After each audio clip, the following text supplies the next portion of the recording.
जय श्री कृष्णा। श्रीमद् भागवत गीता अध्याय 17। श्रीमद् भागवत गीता के 17वें अध्याय का महात्म्य। श्री महादेव जी कहते हैं, पार्वती 16वें अध्याय का महात्म्य बतलाया गया।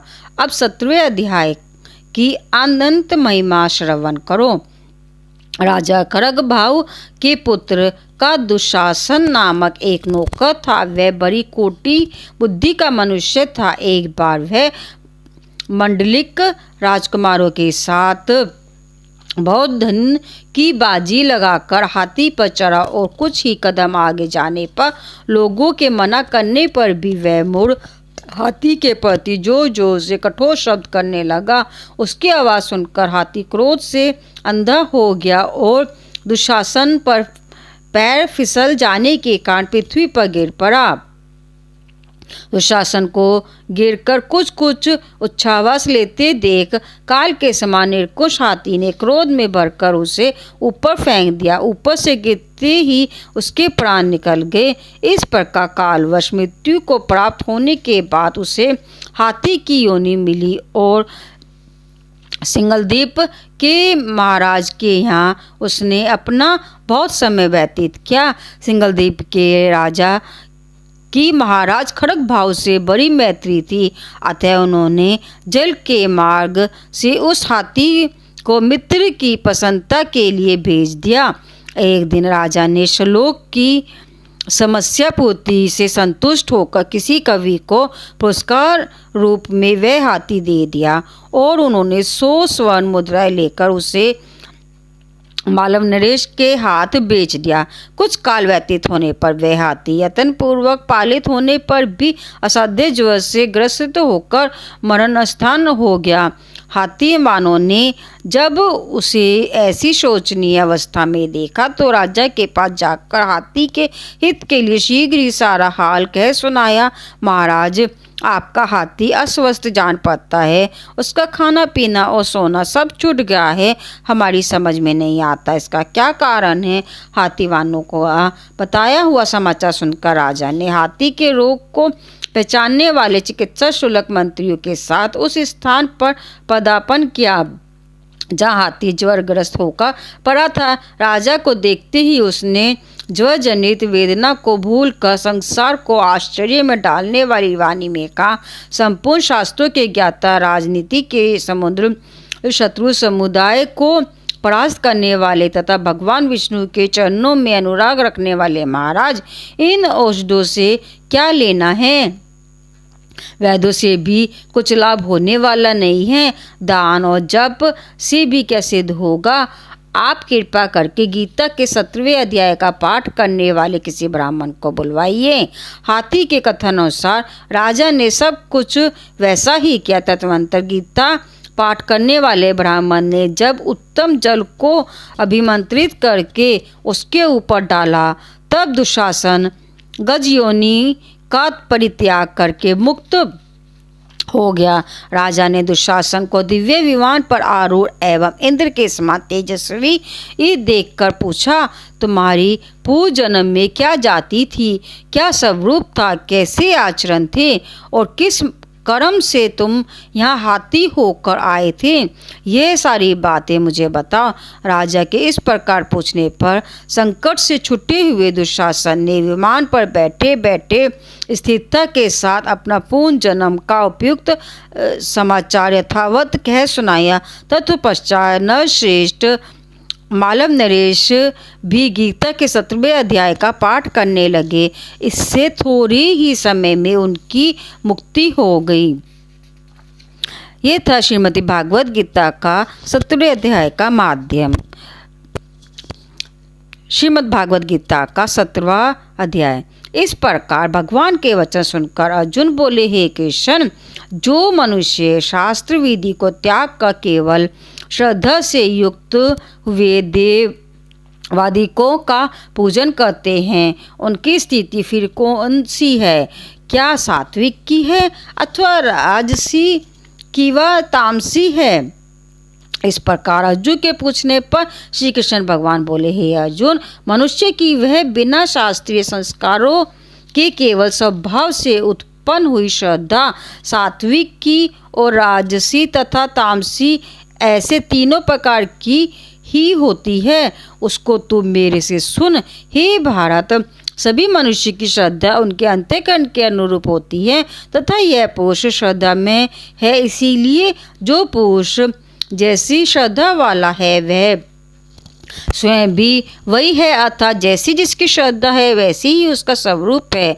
उनमें सात्विक पुरुष तो देवों को पूजते हैं और रज से पुरुष यक्ष और राक्षसों को पूजते हैं तथा अन्य जो तामस मनुष्य होते हैं वे प्रेत और भूतगणों को पूजते हैं। हे अर्जुन, जो मनुष्य शास्त्र विधि से रहित केवल मन कल्पित घोर तप को तपते हैं तथा दंभ और अहंकार से युक्त एवं कामना, आसक्ति और बल के अभिमान से भी युक्त हैं तथा जो शरीर रूप से स्थित भूत समुदाय को अर्थात शरीर, मन और इंद्र आदि को के रूप में परिणित हुए आकाश आदि 5 भूतों को और अंतःकरण में स्थित मुझ अंतर्यामी को भी कृष्ण करने वाले हैं, उन अज्ञानियों को तू आसुरी स्वभाव वाले ही जान।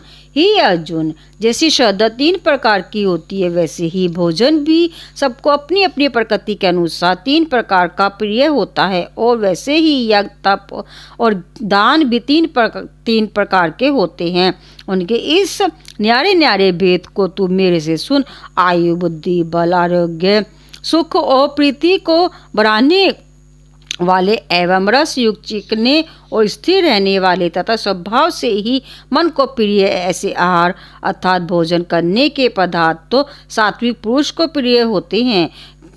कड़वे, खट्टे, लवण युक्त और अति गर्म तथा तीक्ष्ण, रूखे और दाह कारक एवं दुख, चिंता और रोगों को उत्पन्न करने वाले आहार अर्थात भोजन करने के पदार्थ राजस पुरुषों को प्रिय होते हैं तथा जो भोजन अधपका, रस रहित और दुर्गंध युक्त एवं बासी और छिष्ट है तथा जो अपरिवित भी है वे भोजन तामस पुरुषों को प्रिय होता है। हे अर्जुन, जो यज्ञ शास्त्र विधि से नित किया हुआ है तथा करना ही कर्तव्य है, ऐसे मन को समाधान करके फल को न चाहने वाले पुरुषों द्वारा किया जाता है वह यज्ञ तो सात्विक है। और हे अर्जुन, जो यज्ञ केवल धर्माचरण के ही लिए अथवा फल को भी उद्देश्य देखकर रखकर किया जाता है उस यज्ञ को तू राजस जान तथा शास्त्र विधि से हीन और अनुदान से रहित एवं बिना मंत्रों के, बिना दक्षिणा के और बिना श्रद्धा के लिए किए हुए यज्ञ को तामस यज्ञ कहते हैं।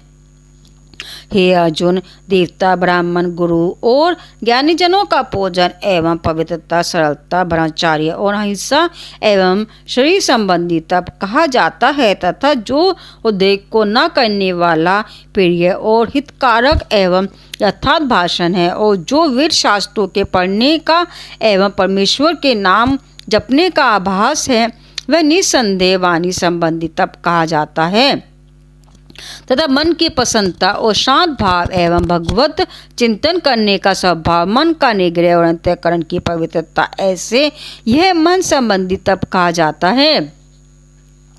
परंतु हे अर्जुन, फल को न चाहने वाले निष्कामी योगी पुरुषों द्वारा परम श्रद्धा से किए हुए उस पूर्वोक्त 3 प्रकार के तप को सात्विक कहते हैं और जो तप सत्कार, मान और पूजा के लिए अथवा केवल पाखंड से ही किया जाता है वह अनिश्चित और क्षणिक फल वाला तप जहाँ राजस कहा जाता है।